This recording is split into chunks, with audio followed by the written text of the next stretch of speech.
ভয়াবহ বিস্ফোরণে কাঁপল রাজধানী দিল্লি। লালকেল্লার সামনে পরপর 3টি গাড়িতে ধামাকা।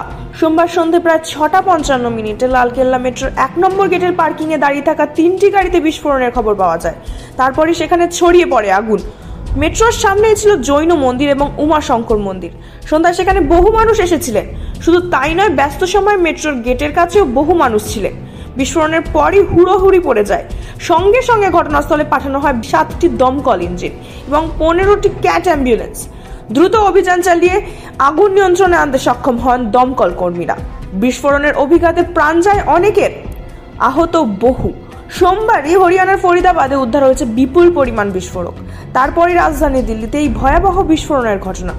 বিস্ফোরণের পরই NIA, national security guard, forensic science laboratory এবং দিল্লি পুলিশকে একই সঙ্গে তদন্তের নির্দেশ দেন কেন্দ্রীয় স্বরাষ্ট্রমন্ত্রী অমিত শাহ। ब्लास्ट की सूचना आते ही 10 मिनट में Delhi crime branch, Delhi special branch की टीमें स्पॉट पर पहुंची है। एनएसजी और एनआईए की टीम एफएसएल के साथ अभी गहन जांच करने का शुरू किया है। आसपास के स्थान के सभी सीसीटीवी कैमरा और बाकी सब चीजों की जांच के आदेश दे दिए हैं। তদন্তভার পেয়ে ঘটনাস্থলে পৌঁছায় ন্যাশনাল ইনভেস্টিগেশন এজেন্সি এবং ন্যাশনাল সিকিউরিটি গার্ড। বম্ব স্কোয়াডের কুকুর নিয়ে আসা হয়। কি কারণে বিস্ফোরণ তা এখনও স্পষ্ট নয়। নাশকতার দিকটিও উড়িয়ে দিচ্ছেন না তদন্তকারীরা। সোমবার জম্মু ও কাশ্মীরে পুলিশ এবং হরিয়ানা পুলিশের একটি যৌথ দল হরিয়ানার ফরিদাবাদ থেকে 350 কেজি অ্যামোনিয়াম নাইট্রেট, একটি অ্যাসল্ট রাইফেল, পিস্তল সহ প্রচুর গোলা বারুদ উদ্ধার করেছে। শ্রীনগরে সন্ত্রাসবাদী সংগঠন জৈশ-ই-মোহাম্মদের সমর্থনে পোস্টার দেওয়ার অভিযোগ উত্তরপ্রদেশের সাহারানপুর থেকে পুলিশ এক কাশ্মীরি চিকিৎসককে গ্রেফতার করে। তারপর উদ্ধার হয় আরও 2500 কেজি বিস্ফোরক। সেই ঘটনার কয়েক ঘন্টার মধ্যেই বিস্ফোরণে রক্তাক্ত হয় রাজধানী দিল্লি। अपनी मार्केट से पता चला जो एक्सप्लोजन था वो बहुत ज़्यादा डेवास्टेटिंग था। हम लोगों ने इवन अपनी अब दुकानें क्लोज कर दी हैं, पूरी मार्केट स्विच ऑफ हो चुकी है। द रीज़न अब हमें ये नहीं पता ना ऐसे एक्सप्लोजन दोबारा कब हो जाए, जैसे बॉम्बे में हुआ 9/11 में, ऐसे ना हो जाए ना कहीं दोबारा भी कहीं कहीं एक्सप्लोजन हो जाए। तो पीपल आर स्टिल स्केयर्ड। वो लोग सब, हमने अपनी दुकानें बंद कर दी हैं, सब अपने घर वापस जा चुके हैं। বিস্ফোরণের পর আইবি প্রধান তপন দেকা ও দিল্লির পুলিশ কমিশনার সতীশ গোলচার সঙ্গে ফোনে কথা বলেন কেন্দ্রীয় স্বরাষ্ট্রমন্ত্রী অমিত শাহ। সোমবার সন্ধ্যাতে এই বিস্ফোরণে আহতদের দেখতে হাসপাতালে যান অমিত শাহ।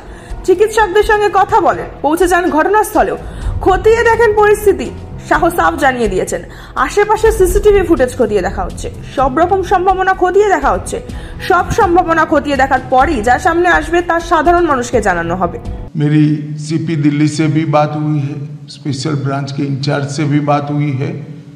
सीपी दिल्ली और स्पेशल ब्रांच के इंचार्ज स्पॉट पर मौजूद हैं। हम सभी संभावनाओं को तराश रहे हैं और सभी संभावनाओं को ध्यान में रखकर इसकी गहन जांच की जाएगी। सभी ऑप्शन की तुरंत जांच होकर नतीजा जो आएगा, जांच हम जनता के सामने रखेंगे। প্রশাসনের এক আধিকারিক জানিয়েছেন, প্রাথমিক তদন্তে বোঝা যাচ্ছে এটি একটি পরিকল্পিত বিস্ফোরণ। গাড়িটি কে বা কারা সেখানে রেখেছিল তা খতিয়ে দেখা হচ্ছে। কাছাকাছি থাকা সিসিটিভি ফুটেজ খতিয়ে দেখা শুরু করেছে পুলিশ ও এনআইএ কর্মকর্তারা। मूविंग व्हीकल जो रेड लाइट की तरफ आके रुका था, उसमें एक ये एक्सप्लोजन हुआ है। उस वक्त गाड़ी के अंदर जो पैसेंजर्स उसके अंदर ही थे और इस एक्सप्लोजन से जो है आसपास की गाड़ियों में भी क्षति हुई। जैसे ही इसकी खबर मिली, हम सारी एजेंसीज जो है, Delhi police, FSL, NIA, NSG, उनकी टीम्स यहाँ पे आ चुकी हैं और हालात का जायजा भी ले रही है। हर तरीके से इस जो है एक्सप्लोजन के बारे में जांच की जा रही है और जल्दी ही इसका आकलन करके इसका जो भी रिजल्ट निकलेगा वो आपको बताया जाएगा। তদন্তের প্রাথমিক তথ্য বলছে, ঘটনার সময় দিল্লির লালকেল্লা মেট্রো স্টেশনের সামনে ধীর গতিতে চলছিল যানবাহন। 6:52 সিগন্যাল লাল হয়ে সব গাড়ি থামে। ঠিক সেই মুহূর্তে একটি হুন্ডাই গাড়ি হঠাৎ ভয়াবহ বিস্ফোরণে উড়ে যায়। কয়েক সেকেন্ডের মধ্যে কেঁপে ওঠে চারপাশ।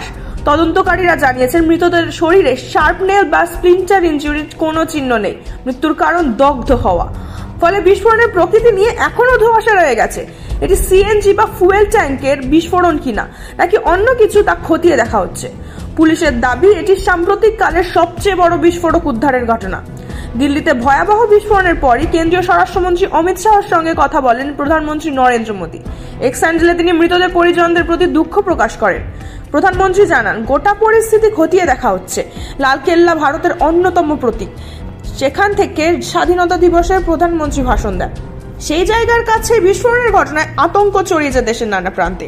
তদন্তকারীরা আশঙ্কা করেছেন দিল্লি, কাশ্মীর ছাড়াও অন্য রাজ্যেও নাশকতার নেটওয়ার্কের শাখা ছড়িয়ে থাকতে পারে। সোমবার রাতেই বিস্ফোরণস্থল ও তার আশেপাশে নিরাপত্তা বাড়ানো হয়। ফরেনসিক টিম ঘটনাস্থল থেকে প্রমাণ সংগ্রহ করে। রাজধানীতে জারি হয় হাই অ্যালার্ট। মুম্বাই, কলকাতা, জয়পুর, লখনৌ সহ একাধিক শহরে সতর্কতা জারি হয়েছে। এই ভয়াবহ দুর্ঘটনায় শোক প্রকাশ করেছেন রাষ্ট্রপতি দ্রৌপদী মুর্মু, মুখ্যমন্ত্রী রেখা গুপ্তা, রাহুল গান্ধী ও অরবিন্দ কেজরিওয়ালও। নাগরিকদের শান্ত থাকতে ও গুজব এড়ানোর আবেদন জানিয়েছেন বাংলার মুখ্যমন্ত্রী মমতা বন্দ্যোপাধ্যায়। ব্যুরো রিপোর্ট, সময়, কলকাতা।